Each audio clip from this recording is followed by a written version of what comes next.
Merci, Monseigneur, d'avoir permis l'ostension de la Sainte Tunique à l'occasion du grand jubilé de l'Espérance. Mais aussi, et cela vous ne le saviez pas, alors que le pape François vient d'être rappelé à Dieu et que les cardinaux se préparent à élire son successeur. Parmi les dizaines de milliers, les centaines de milliers de fidèles qui prient dans cette basilique et qui y prieront en ces jours, beaucoup répondent à l'appel du pape François qui a si souvent demandé que l'on prie pour lui.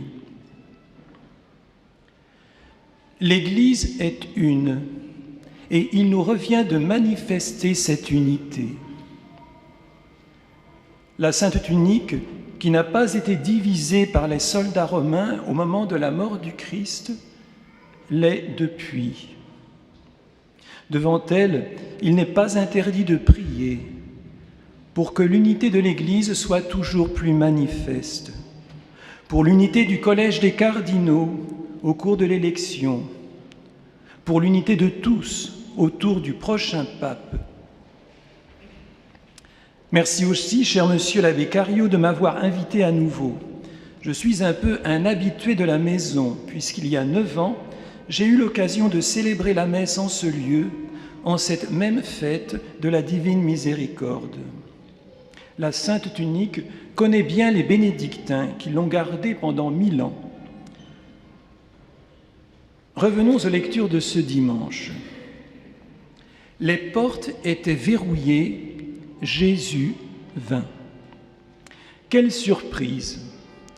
Jésus, qui au matin du premier jour de la semaine est sorti vainqueur du tombeau, se précipite le soir même dans un autre tombeau, le Cénacle, dont les portes ont été verrouillées et où les disciples se terrent par crainte des Juifs, traumatisés aussi par les heures qu'ils viennent de vivre depuis 2 jours. Où étaient-ils, ces disciples, au moment où le Christ remettait son âme à son Père? Seule Marie, quelques femmes et l'apôtre aimé étaient là, mais les autres. Et puis les témoins des derniers instants étaient revenus. Ils avaient raconté, oui, il était bien mort. Alors que Joseph d'Arimathie déposait le corps de Jésus au tombeau, les apôtres s'enfonçaient, engloutis dans un plus profond tombeau. Tombeau de l'angoisse devant l'avenir, tombeau de la tristesse à la disparition du Maître aimé, tombeau du désespoir de l'avoir trahi, abandonné. En ce soir de Pâques, les disciples craignent et attendent. Ils savent désormais que le Christ est ressuscité. Marie-Madeleine a trouvé le tombeau vide. Pierre et Jean ont pu le constater. L'Écriture nous dit que Jean vit et crut. Jusque-là, en effet, les disciples n'avaient pas compris que selon l'Écriture, il fallait que Jésus ressuscite d'entre les morts. Après le départ des 2 disciples, Marie était restée au tombeau. Elle pleurait. À 2 anges, à Jésus qu'elle ne reconnaît pas, elle fait part de sa détresse. « Si c'est toi qui l'as emporté, dis-moi où tu l'as déposé et moi j'irai le prendre. »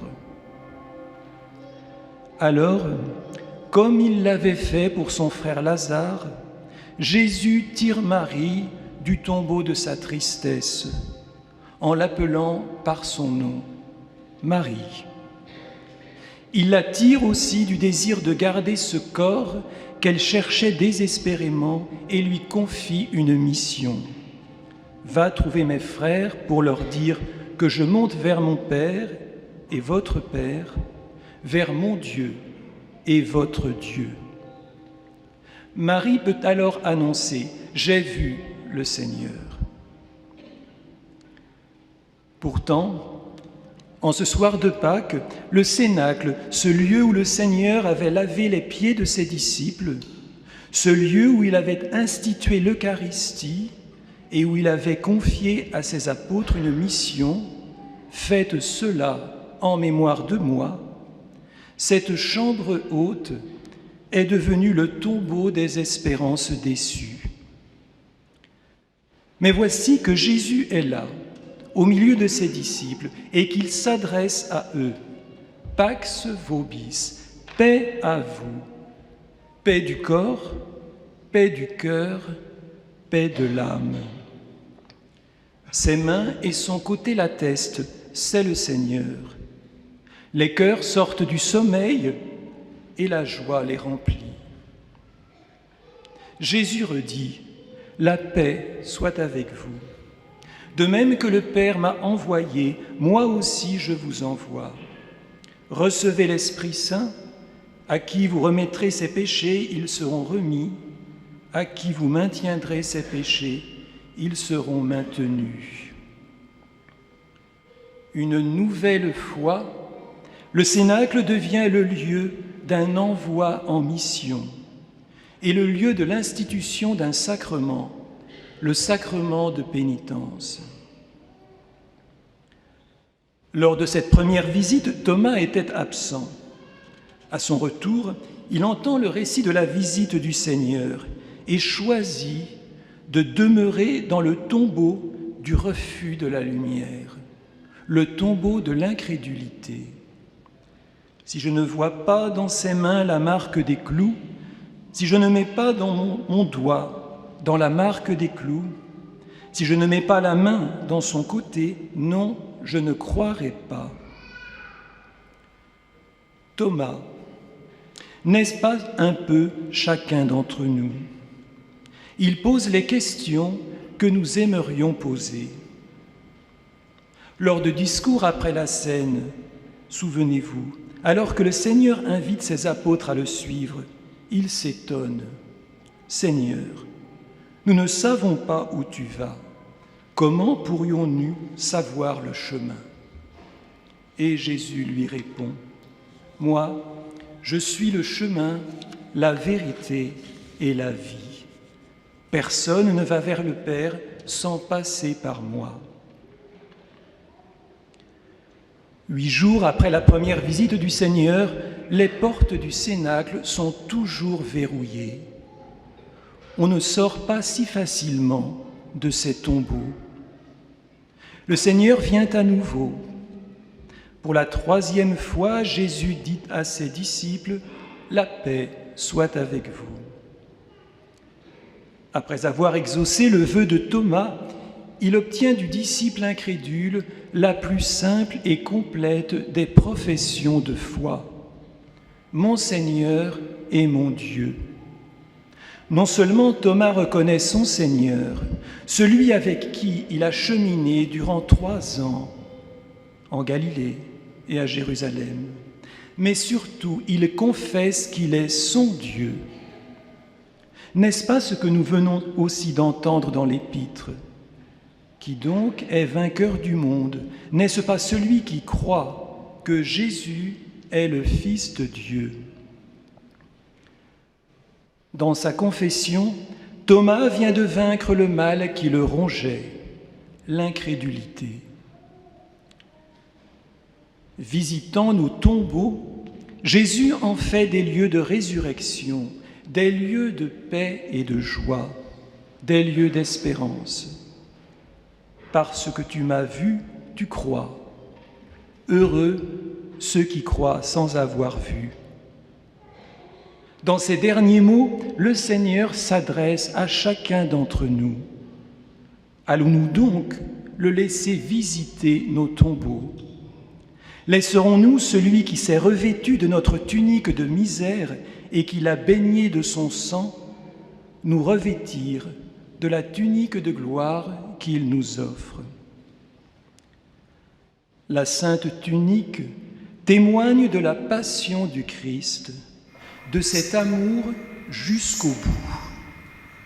Elle nous invite à dire à notre tour « Mon Seigneur et mon Dieu », à renverser les murs de nos manques de foi pour rencontrer le Seigneur en particulier dans le sacrement de l'Eucharistie et le sacrement de pénitence, dans la prière et la lecture régulière de la Bible. Le bienheureux Carlo Acutis, qui aurait dû être canonisé aujourd'hui, affirmait « Notre moi est comme un mur. Si nous ne l'abattons pas, nous empêchons Dieu d'entrer en nous et de nous inonder de sa grâce. La sanctification n'est pas un processus d'addition, mais de soustraction. Moins de moi pour laisser la place à Dieu. Cherche Dieu et tu trouveras le sens de ta vie. Notre finalité doit être l'infini et non le fini. Si Dieu possède notre cœur, nous posséderons l'infini. Alors, possédant l'infini, retentira sans nous effrayer l'appel du Cénacle. De même que le Père m'a envoyé, moi aussi, je vous envoie. Si nous avons vraiment rencontré Jésus comme Marie, comme les pèlerins d'Emmaüs, comme Pierre et Jean, comme les apôtres, si nous avons vraiment revêtu le Christ, comment nos cœurs brûlants pour lui et de lui pourraient-ils se cacher et cacher son message dans un tombeau? Miserando atque eligendo, en faisant miséricorde et en choisissant. C'était la devise du pape François, rappelée à Dieu il y a une semaine. Concise et claire en latin, elle l'est un peu moins en français. Elle exprime cependant les sentiments présents dans le cœur de Jésus au moment où, voyant Matthieu assis à son bureau de collecteur d'impôts, il va l'appeler à le suivre.